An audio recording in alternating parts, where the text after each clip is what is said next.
রান্না করছি ডাঁটা আলু মাছের মাথা দিয়ে ঝোল। একদম স্বাস্থ্যকর রান্নার রেসিপি। সম্পূর্ণ রেসিপিটি শুরু করার আগে চলুন কি নিয়েছি বলে দিচ্ছি। ডাঁটা কেটে নিয়েছি, আলু কেটে নিয়েছি, মাছের মাথা ধুয়ে পরিষ্কার করে নিয়েছি। আর পেঁপে রান্না করব। পেঁপে ভাজির জন্য কেটে নিয়েছি ছোট ছোট করে। প্রথমে কড়াইয়ে তেল দিয়ে দিলাম। মাছের মাথাগুলো ভেজে নিব। মাছের মাথাটা ভালো করে ভেজে নিব, নতুবা একটা মাছের গন্ধ থেকে যায়, আসতে ভালো লাগে না খাওয়ার সময়। সেজন্য ভালো করে ভেজে নিয়েছি। এবারে নামিয়ে নিলাম। অল্প তেল মশলায় রান্না করব, সেজন্য মাছ ভাজা তেলের মধ্যেই দিয়ে দিলাম একটা তেজপাতা, 1 চিমটি জিরে, দিয়ে দিচ্ছি পেঁয়াজ বাটা, এবারে দিয়ে দিলাম রসুন বাটা, আদা বাটা, লাল মরিচ বাটা। একদম কম মরিচ ব্যবহার করছি। যাদের একদম গ্যাস্ট্রিকের সমস্যা আছে তাদের জন্য পারফেক্ট। দিয়ে দিয়েছি হলুদের গুঁড়ো, জিরের গুঁড়ো।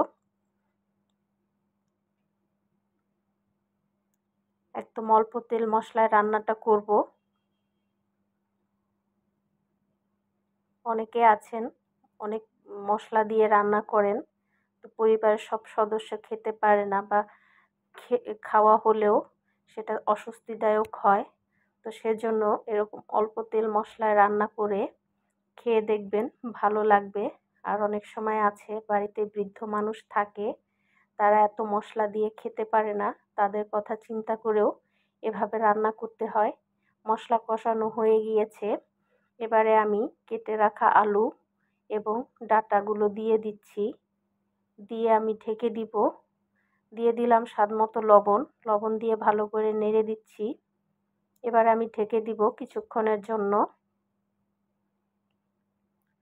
কিছুক্ষণ পরে ঢাকনা খুলে নেড়ে দিব।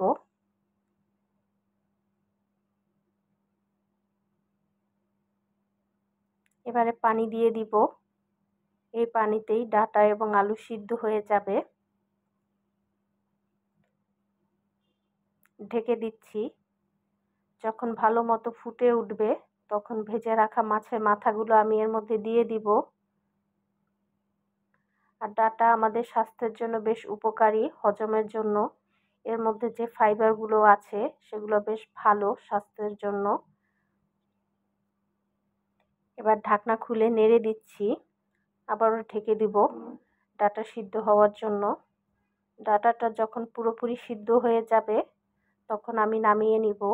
ঝোলটাও কমে এসেছে এবং ডাঁটাও সিদ্ধ হয়ে গিয়েছে। এবারে আমি ভেজে রাখা জিরের গুঁড়ো দিয়ে নামিয়ে নিচ্ছি। আপনারা চাইলে ধনিয়া পাতা কুচি দিতে পারেন আপনাদের পছন্দ অনুযায়ী। তা আমি জিরের গুঁড়ো দিয়ে নামিয়ে নিলাম। রান্না হয়ে গেল। এবারে আমি পেঁপে ভাজিটা করব, সেজন্য কড়াইয়ে পেঁপে দিয়ে দিলাম সামান্য হলুদ আর স্বাদ মতো লবণ দিয়ে এবার একটু নেড়ে দিচ্ছি। এবার ঢেকে দিব পেঁপেটা সিদ্ধ হওয়ার জন্য। মাঝখানে ঢাকনা খুলে আমি একটু নেড়ে দিব যাতে সবগুলো সুন্দর করে সিদ্ধ হয়ে যায়। যখন পেঁপেটা সিদ্ধ হয়ে পানিটা কমে আসবে তখন নামিয়ে ফোড়ন দিয়ে নিব। তো সেজন্য আমি কড়াইয়ে দিয়ে দিলাম তেল। এবারে দিয়ে দিচ্ছি একটা তেজপাতা, সামান্য একটু জিরে। আপনারা চাইলে না দিতে পারেন, যদি ভালো না লাগে কালি জিরা ব্যবহার করতে পারেন পছন্দ অনুযায়ী। এবারে দিয়ে দিচ্ছি পেঁয়াজ রসুন কুচি, আর দিয়ে দিলাম 2টো কাঁচামরিচ, পাকা কাঁচামরিচ। এবার পেঁয়াজটা ভেজে নিব লাল লাল করে। আর এই ভাজিটা ভাত অথবা রুটি পরোটার সাথে খাওয়া যেতে পারে, বেশ ভালো সবজি হিসেবে। এবার সিদ্ধ করে রাখা পেঁপে এবং আলু দিয়ে দিচ্ছি। দিয়ে নেড়ে দিব। খুব একটা সময় লাগবে না রান্না করতে, খুব সহজ এবং সিম্পল রেসিপি।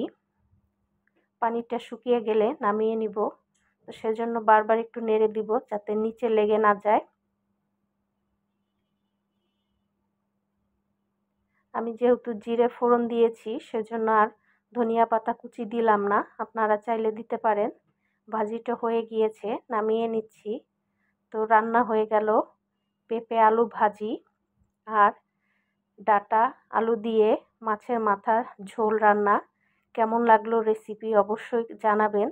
যদি নতুন দেখে থাকেন ভিডিওটি, চ্যানেলটি সাবস্ক্রাইব করে পাশে থাকবেন। ধন্যবাদ।